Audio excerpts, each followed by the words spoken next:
So school sculpting procedure కూడా ఏదో విన్నాను సార్, ఒకసారి దాని గురించి చెప్పరా నాకు? కూల్ స్కల్ప్టింగ్ అంటే ఏం లేదండి, మన మెషిన్ ఒకటి తీసుకొచ్చి మన పొట్ట మీద కానీ ఆర్ ఎనీ ఏరియా వేర్ మనకు ఫ్యాట్ లాస్ అవ్వాలనుకున్న దగ్గర పెడతారు.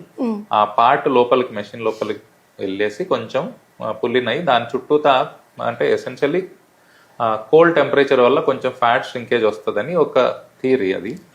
బట్ దానివల్ల ఏంటంటే బెనిఫిట్ పొందిన వాళ్ళు చాలా తక్కువ మంది ఉన్నారు.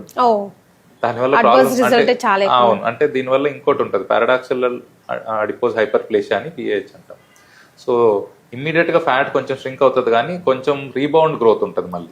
సో దానివల్ల బెనిఫిట్ కంటే ఇబ్బంది పడ్డ వాళ్ళు ఎక్కువ ఉన్నారు. సో నాట్ సజెస్టబుల్ అట్లీస్ట్ మా ఎక్స్పీరియన్స్ లో మేము చూసిన వాళ్ళు ఎవరికి, అంటే చాలా మంది వచ్చి చెప్పిన వాళ్ళు ఏంటంటే sir already cool sculpting try చేసాము, దానివల్ల మాకేమీ బెనిఫిట్ రాలేదు, సో లైపోసెక్షన్ చేయించుకుంటాము.